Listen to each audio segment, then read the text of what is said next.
Let's get some more on the latest developments on energy in this country. And we're joined by Zoe Hilton, who's the Energy Policy Analyst for the Centre for Independent Studies. Good to talk to you again, Zoe. I tell you what, this country's going to need a lot of home batteries at vast expense to get through the energy crust we're facing.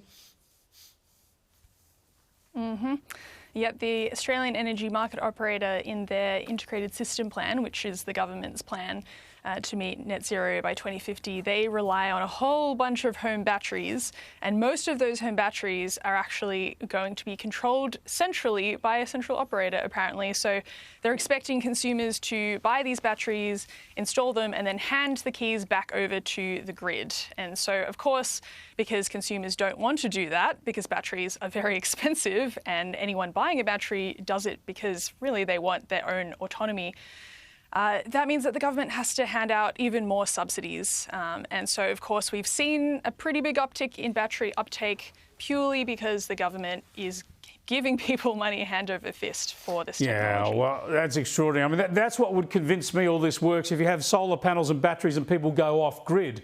But of course, they can't afford to do that because they'll need the grid to put power in at some stage. But as you're saying, the grid will also want to take power out of your battery, even if you want it. They'll have the right to pull it out because someone else needs it more, or they decide someone else needs it more. It's frightening where we're heading. Now, the latest report into this saga is from the Productivity Commission, and they're saying that the government's going to have to spend even more and intervene even more if they're to meet their own net zero by 2050 targets. Tell us what the key takeouts are from that report. So the way I would describe the Productivity Commission's report is, how can we take taxpayers' money, put it in a hole and set it on fire more productively? That's essentially what they're saying, because they're trying to get these uneconomic projects rammed through even faster. They barely talk about how do we make energy cheaper. All they really talk about is clean energy and maybe a little bit about reliability. But at the end of the day, they barely talk about how do we lower electricity prices, which is what actually will drive productivity in our country, because electricity being cheap is what modern society relies on. And so they just have no idea that wind and solar are the very things that are causing electricity prices to spike continuously. And trying to ram them through faster is not going to provide us with lower electricity prices, as the Productivity Commission has claimed in this report.